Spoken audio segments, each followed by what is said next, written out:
सौभाग्यशाली हैं। अरे भाई, कोई कहे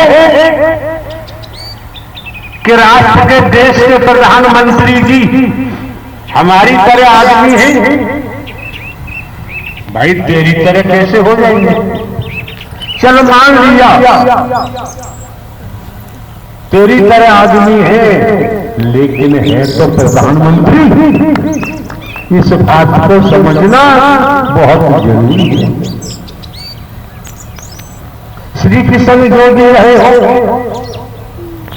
राम जी जो भी रहे हो, अगर 14 वर्ष का वनवास न काटा होता तो आज घर घर में उनकी पूजा नहीं हो रही होती। आप राम जी को मानो, श्री कृष्ण जी को मानो, शंकर जी को मानो, देवी दुर्गा हनुमान जी को मानो, मर्जी है किसी को मानो। यहाँ किसी पे कोई दबाव तो होता नहीं है। मंदिर जाओ, मस्जिद जाओ, गुरुद्वारे जाओ, गिरजाघर जाओ, जहां जाओ वहां जाओ, मथुरा वृंदावन जाओ, हरिद्वार जाओ, काशी विश्वनाथ जाओ, चारों धाम जाओ, आपकी मर्जी है। जहां आपको सुकून मिले, जहां आपको शांति मिले, जहां आपका विकास हो, वहां जाओ। यहाँ आने की भी जरूरत नहीं। यहाँ आपको शांति मिलती है तो देखो, नहीं मिलती है तो यहाँ आने की जरूरत नहीं। ये बात समझ ली। हम लोग इसलिए भी परम सौभाग्यशाली है कि जो यहाँ ब्रह्म आसन, ये आसन साधारण आसन नहीं है जहाँ परमात्मा नारायण साकार हरि जी बैठे हुए हैं। ये ब्रह्म आसन है।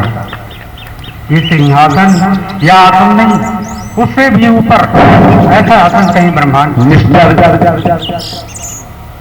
श्री मनसाराम गौतम जी ब्रह्म के नाम से दुनिया भटकी हुई है और भटकाने वालों की कमी नहीं है। आसन देश के प्रधानमंत्री का है और कुछ लाभ नहीं कर सकते। आसन प्रांत के मुख्यमंत्री जी का है और कुछ लाभ नहीं कर सकते। आसन नारायण साकार हरि परमात्मा का है, ब्रह्म को हम जानते ही नहीं।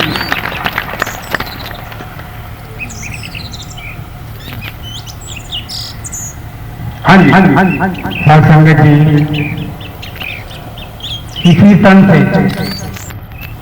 नारायण साकार हरि जी जिनके हम दर्शन कर रहे हैं, इसी तन से इस संपूर्ण संसार का, संपूर्ण ब्रह्मांड का संचालन हो रहा है। हम आप कितने बड़भागी, कितने परम सौभाग्यशाली हैं। आपने सुना नहीं, शरीर 5 तत्व का पुतला प्रधानमंत्री जी का है, लेकिन पद प्रधानमंत्री का है, पूरे देश का संचालन करते हैं। अगर वो दिल्ली में बैठे हैं तो संचालन हो रहा है, अगर वो किसी गांव में जाके बैठ जाए तब भी पूरे देश का संचालन होता है। कलेक्टर महोदय अपने कार्यालय में, डिस्ट्रिक्ट कार्यालय में बैठे हुए हेडक्वार्टर पर, वहां भी कलेक्टर है। अगर तहसील में जाके बैठ जाते हैं तब भी कलेक्टर रहेंगे, वहां तहसीलदार हो ही नहीं सकते। ये समझना बहुत जरूरी है। नाच कूद की जरूरत नहीं है, समझने के समय समझ लोगे, चल पड़ोगे, आप समझ सकते हैं। बिना चले सफर तय नहीं हो सकता। चलोगे तो सफर तय होगा, नहीं चलोगे तो सफर तय नहीं होगा। हाँ जी संगत जी, ये सत्य का दरबार, ऐसा दरबार है जहाँ, और एक बात बताएं आपको, सभी जानते हैं दर्पण, शीशा सही है, आपकी आंखों में रोशनी है। जब आप दर्पण शीशा को देखोगे, आपके चेहरे की जो स्थिति है दर्पण वैसा ही बताएगा। तुम झूठ बोलो, दर्पण झूठ बोलता ही नहीं है। अगर वही दर्पण टूट जाता है और टूटने के बाद भी आप देखेंगे तो टूटा हुआ दर्पण भी झूठ बोलता नहीं है। अपनी परख कर लो, शिक्षा से पता चल जाएगा। ये दरबार, ये सत्य का दरबार ऐसा है जहां गुमराह नहीं किया जाता।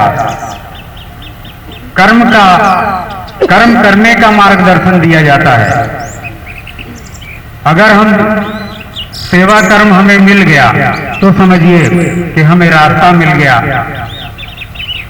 अपने जीवन को सुधारने का, अपने जीवन को कल्याणकारी बनाने का रास्ता मिल गया। वो रास्ता यहाँ दिया जाता है। यहाँ गुमराह नहीं किया जाता। यहाँ वचन मानकर कर्म करने का, कर्म से जुड़े रहने का, सेवा कर्म करने का। अगर हम सेवा कर्म से जुड़े रहेंगे तो हमारा रास्ता खुला रहेगा। हमारे भव से पार होने का रास्ता खुला रहेगा। हमारा जो आने वाला जन्म है इसमें तमाम, अगर हमारा कर्म बिगड़ा तो पता नहीं हम लोग किस खराब योनि में जाएं। लेकिन ये ऐसा दरबार है, सत्य का दरबार, जहां गुमराह नहीं किया जाता, कर्म से जुड़े रहने का मार्गदर्शन दिया जाता है। साथ संगत जी, सेवा कर्म से अगर हम चूक गए तो आप समझिए कि हमारा जीवन निरर्थक हो जाएगा। हमारा ये मानव जीवन किसी काम का नहीं रह जाएगा।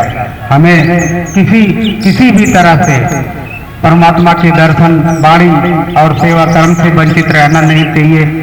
ये हमें परम सौभाग्य मिला हुआ है।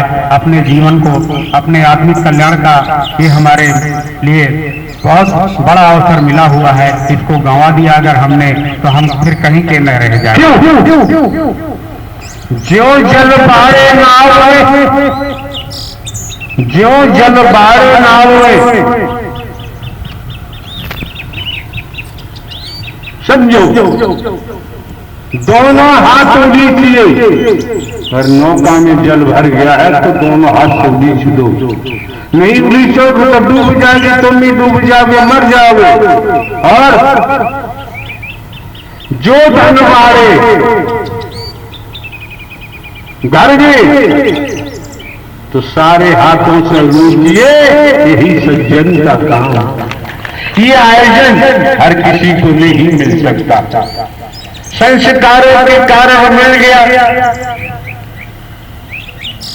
हर किसी को नहीं मिल सकता। इसमें जो धन सेवा में खर्च हो रहा है, यही तो है पुण्य की जड़ पाताल हरी। यहाँ किसी से लूटमार नहीं की जाती है। यहाँ किसी को हसीन सपने दिखाए नहीं जाते। यहाँ किसी को मोह के लिए हसीन सपने नहीं दिखाए जाते। यहाँ सीधे सीधे मोह मिलता है। हसीन सपने दिखाने की जरूरत नहीं। साथ संगत जी, हम ऐसे नारायण साकार हरि जी के दर्शन कर रहे हैं जिसके बारे में संतों महापुरुषों ने लाखों करोड़ों वर्ष तपस्या करके और ये वक्तव्य दिया, ये कहा कि 7 समुद्र की मछली करो। मतलब जो संसार में पूरे पृथ्वी पर 7 समुद्र है, इस पृथ्वी का 3/4 भाग पानी का है और उस पानी का सबसे बड़ा स्रोत समुद्र है। वो समुद्र 7 है। संतों महापुरुषों ने कहा कि 7 समुद्र को मत करो।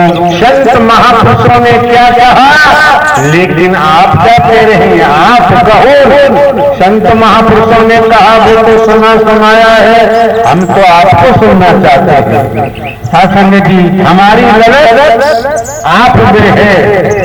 हमें तो आप भा गए हैं। जो भा जाता है उसको ही हम सुनते हैं, जो भाता नहीं उसे हम सुनते और देखते नहीं।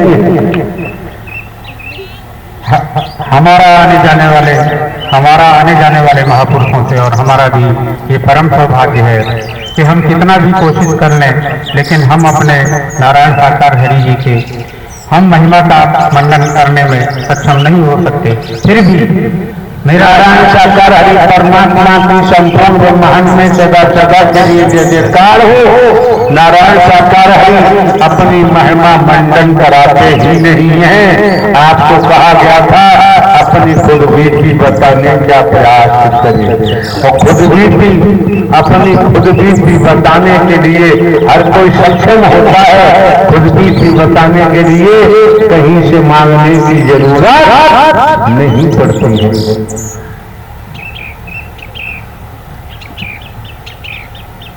साधु जी, हम तो एक साधारण व्यक्ति हैं, एक सामान्य व्यक्ति हैं। हम क्या कर सकते हैं? कि नारायण साकार हरि परमात्मा ब्रह्मांड के रचयिता है, वो कुछ भी कर सकते हैं। देखना न देखना आपका अपना काम है, समझना न समझना आपका अपना काम है, परख करना न करना आपका अपना काम है। क्यों? भक्ति में शक्ति होती है, भक्ति के द्वारा देख सकते हो, समझ सकते हो, परख सकते हो। भक्ति नहीं तो संभव नहीं। अगर जूना अखाड़ा के संत जी